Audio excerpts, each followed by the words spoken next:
ሰላም ቤተሰቦች እንዴት ናችሁ? አስሩ ድንቅ የስኬት መርሆች። ስኬት አንድ የሆነና ሁሉንም የሚያስማማ ወጥ ትርጉም ሊኖረው አይችልም።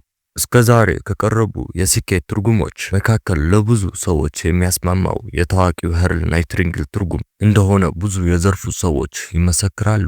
ናይትሪንግል ስኬትን እንዲህ አድርጎ ይተረጉመዋል። ስኬት ማለት አንድ ጠቃሚ ብለን የምናስበውን ሐሳብ እውን ማድረግ ነው እንደማለት ሲሆን፣ እርግጠኛ ነኝ ይህ ትርጉም ብዙዎችን ያስማማል። ምክንያቱም ስኬት በግል ሚዛን የሚለካ፣ በግል መነጽር የሚታይ፣ በግል አይምሮ የሚተረጎም ግላዊ ስለሆነ የአንዱ ሰው ስኬት ለሌላው ትርጉም ላይሰጠው ይችላል።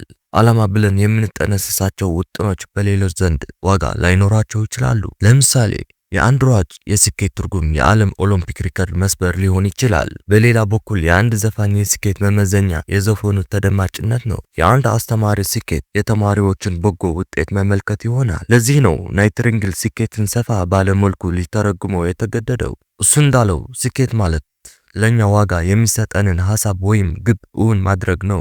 በራሳችን መንገድ ሁላችንም ስኬታማ ሰዎች መሆን እንደምንፈልግ እርግጥ ነው። በዚህ መሰረታዊ ሐሳብ ከተስማማን ሐሳባችንን እውን እንድናደርግ፣ ግባችንን እንድናሳካ ከኛ ምን ይጠበቃል? ዓለማችን ላይ ስለ ስኬት ከተጻፉ መጽሐፍት ውስጥ ቁጥር 1 እንደሆነ የሚነገርለት የቲንክ ኤንድ ግሮው ሪች ደራሲ ናፖሊዮን ሂል ምንም እንኳን የምንፈልጋቸው ነገሮች ቢለያዩም ሁላችንም ለስኬት የሚያበቁን ድንቅ መመሪያዎች በመጽሐፉ አስፍረዋል። እናም እኛንም በመረጥነው የህይወት ጉዞ ላይ ይረዳናል ብዬ አስሮቹ የስኬት መርሆች በሚል እንዲህ አቀናብሬ አቅርቤላችኋለሁ።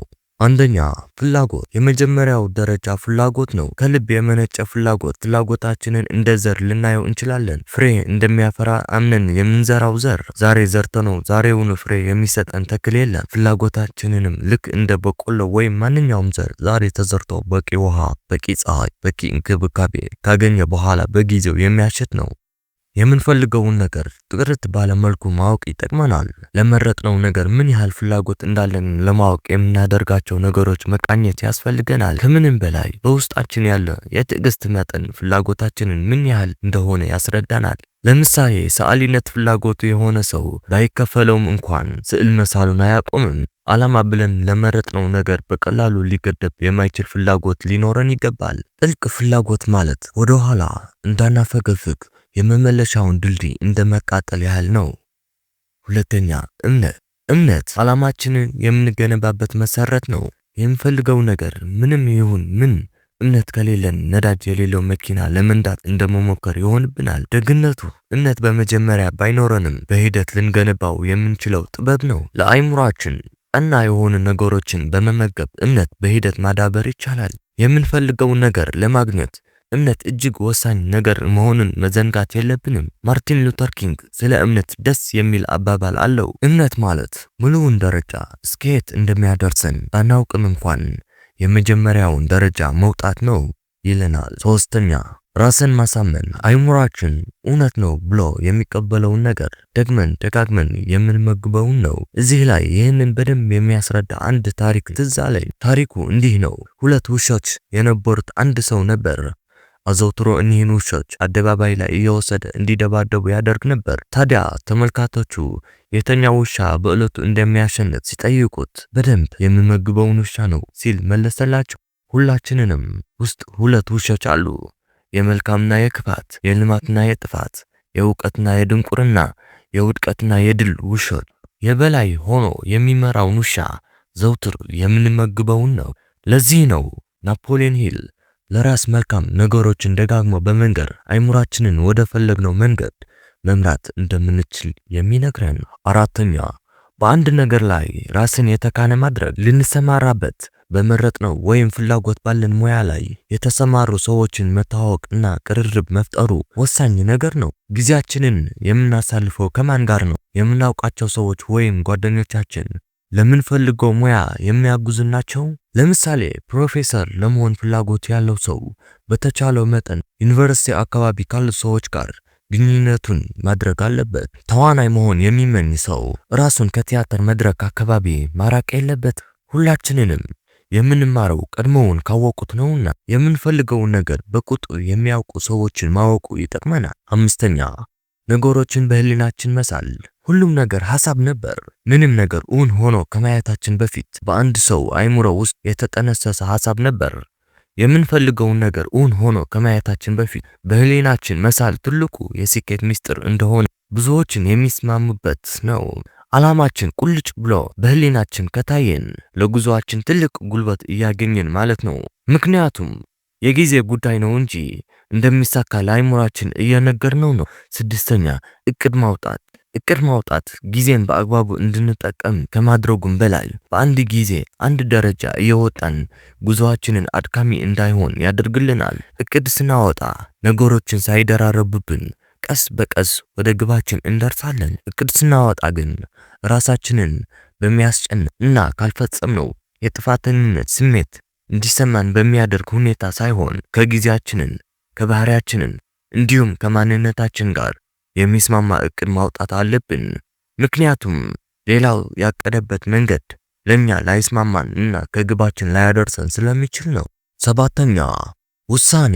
የሰው ልጅ ውድቀት አንደኛው መንስኤ የውሳኔ ማጣት ነው። አንድ ሰው ምንም ያህል እምቅ ዕውቀት ቢኖረው፣ ምንም ያህል የሚያስደንቅ ሐሳቦች ማመንጨት ቢችልም ውሳኔ መወሰን ካልቻለ ግን አቅሙ ሁሉ ከውስጡ አይወጣም። ውሳኔ በማጣት የተነሳ ብዙ ሙዚቃዎችን ሳይሰሙ፣ ብዙ መጽሐፍት ሳይጻፉ፣ ብዙ ግኝቶች ሳይገኙ ወደ መቃብር ወርደዋል። በሁላችንንም ውስጥ ለኛ ብቻ የተሰጠን ስጦታ አለ። ይህን ስጦታ ግን አውጥተን ሌሎችን እንዲያዩት ማድረግ የምንችለው ውሳኔ መወሰን ስንችል ብቻ ነው። የምንወስነው ምንድነው ካላችሁ መልሱ የምንወስነውን መሆን የምንፈልገውን ነው። ስምንተኛ ጥናት። ውሳኔ ብቻውን አቅም የለውም። ውሳኔያችን ባህሩን አቋርጦ ከዓለማችን ዳርቻ እንዲደርስ የሚያደርገው ኃይል ጽናት ነው። ብዙዎችን የተለያዩ ውሳኔዎችን እዚህና እዚህ እንወስናለን፣ ነገር ግን ጽናት ኖሮን አንገፋበትም። ለዚህ ነው ናፖሊዮን ሂል የውድቀትና የስኬት ዋናው መለያ ጽናት ነው ያለው። ለምሳሌ ከመጠጥ ሱስ መላቀቅ የሚፈልግ ሰው 100 ጊዜ ለማቆም ቢወስንም ከውሳኔው ጋር ጽናት ካልተደመረበት በቀር ውሳኔው ብቻውን ምንም ዋጋ የለውም። ስለዚህ በውስጣችን ያለው የጽናት መጠን መፈተሹ እጅግ ወሳኝ ነገር ነው። ዘጠነኛ ጥምር ኃይል። ሁለት ጭንቅላቶች አንድ ላይ ሲሆኑ ሶስተኛ ጭንቅላት ይወለዳል። አንድ ሰው የራሱ የሆነ ሐሳብ ወይም ግኝት ሊኖረው ይችላል። ከሌሎች ሰዎች ሐሳብ ሲደመር ይበልጥ ይሰምራል። ከአንድ ብርቱ ሁለት መድኃኒቱ እንዲል የሀገራችን ሰው በጋራ የመስራት ልምድ ማዳበር መቻል አለብን። አብሮ መስራት መቻል ትልቅ ክህሎት ነው። አስረኛ የምታደርገው ነገር ደስታን ሊሰጥህ ይገባል። ስቲቭ ጆብስ በህይወት በነበረበት ወቅት እንዲህ ብሎ ነበር፣ የምንሰራውን ነገር የማንወደው ከሆነ እስከ መጨረሻው ለመሄድ አንችልም። የሚሰራውን የማይወድ ማንኛውም ሰው ተስፋ ቢቆርጥ አይፈረድበትም። እውነት ነው። የምንወደውን ነገር ስናደርግ በቀላሉ ተስፋ አንቆርጥም። ሙያችን እንዲሆን የምንመርጠው ነገር የምንወደው ነገር ከሆነ በዛ ነገር ላይ ዕውቀታችንን ለማዳበር ሆነ ልምድ ለማግኘት ፍላጎቱ ይኖረናል።